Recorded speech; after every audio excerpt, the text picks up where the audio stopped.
Halo teman-teman, bertemu lagi dengan saya Abdul Karim. Di video kali ini saya akan membahas materi tentang karya ilmiah. Hakikat karya tulis ilmiah adalah sebuah tulisan yang berisi tentang serangkaian hasil pemikiran seseorang dalam bentuk laporan tertulis yang menampilkan hasil penelitian atau pengkajian yang telah dilakukan serta bersifat fakta. Di mana di dalam karya tulis ilmiah harus terdiri atas unsur angka dan tabel untuk mendukung alur pikiran tertentu. Karya tulis ilmiah harus mengindahkan kaidah-kaidah kebahasaan, alur pikiran dituangkan dalam bentuk notasi dan sistematis, terdapat unsur-unsur penyangga, mengandung gagasan ilmiah, serta terdiri atas penceritaan, paparan, deskripsi, dan alasan. Di mana ciri-ciri karya tulis ilmiah antara lain, pertama, menggunakan bahasa baku, kedua, struktur karya tulis ilmiah terdiri atas pendahuluan, pokok pembahasan, dan penutup, bersifat objektif atau fakta, serta komponen karya tulis ilmiah mengandung pendahuluan, bagian inti, penutup, daftar pustaka, hingga abstrak. Tujuan karya tulis ilmiah antara lain, pertama, untuk mendeskripsikan atau menyalurkan ide penulis, kedua, sebagai media atau latihan untuk menulis, ketiga, sebagai tradisi ilmiah dalam dunia pendidikan, keempat, sebagai tugas akhir khususnya dalam jenjang universitas, serta yang kelima untuk menunjukkan ekspresi penulis.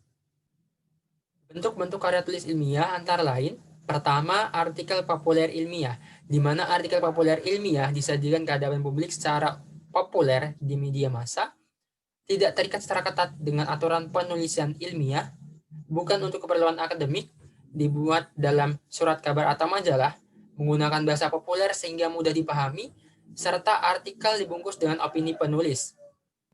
Kedua adalah artikel ilmiah. Artikel ilmiah ditulis secara khusus berdasarkan hasil penelitian, dimuat pada jurnal-jurnal ilmiah, penyajiannya tidak panjang lebar, namun tidak mengurangi nilai keilmiahannya, menggunakan bahasa baku dan sistematis, tulisan berdasarkan pemikiran yang logis dan empiris, mensyaratkan aturan yang ketat sebelum dimuat. Setiap komponen artikel ilmiah ada penghitungan bobot, memiliki akreditasi, hingga artikel ilmiah diakui keilmuannya jika sudah diterbitkan pada jurnal internasional. Ketiga adalah disertasi. Disertasi adalah paparan diskusi yang menyertai suatu pendapat juga argumen, di mana ketentuan disertasi antara lain bobot ilmiah yang tinggi, proporsi kemandirian penulisan 90% dan peran dosen 10%, mengangkat permasalahan didukung oleh fakta empiris, diwajibkan mencari teori dan penemuan yang baru, pemaparan dominan secara analitis dan model analitis yang tinggi. Keempat adalah tesis, yaitu suatu jenis karya tulis ilmiah yang bobot ilmiahnya lebih dalam dan tajam dibandingkan skripsi yang ditulis berdasarkan metodologi penelitian dan metodologi penulisan. Kelima adalah skripsi, yaitu karya tulis ilmiah mahasiswa untuk melengkapi syarat mendapatkan gelar sarjana, di mana dalam pengerjaannya dibantu oleh dosen pembimbing yang bertugas mengawal dari awal hingga akhir, hingga mahasiswa mampu mengerjakan dan mempertahankannya pada ujian skripsi. Keenam adalah kertas kerja, yaitu karya tulis ilmiah yang dibuat dengan analisis yang lebih dalam dan tajam yang dipresentasikan pada seminar atau lokakarya yang dihadiri oleh para ilmuwan. Ketujuh adalah resensi, yaitu suatu jenis karya tulis ilmiah yang berupa suatu penilaian terhadap suatu karya. Delapan adalah makalah. Makalah adalah karya tulis ilmiah yang bersifat ilmiah dengan pembahasan permasalahan tertentu berdasarkan hasil kajian teori atau kajian lapangan. 9 adalah esai, yaitu karya tulis yang relatif pendek yang membahas masalah dari sudut pandang penulisnya, di mana opini penulis bersifat sentral terhadap suatu esai.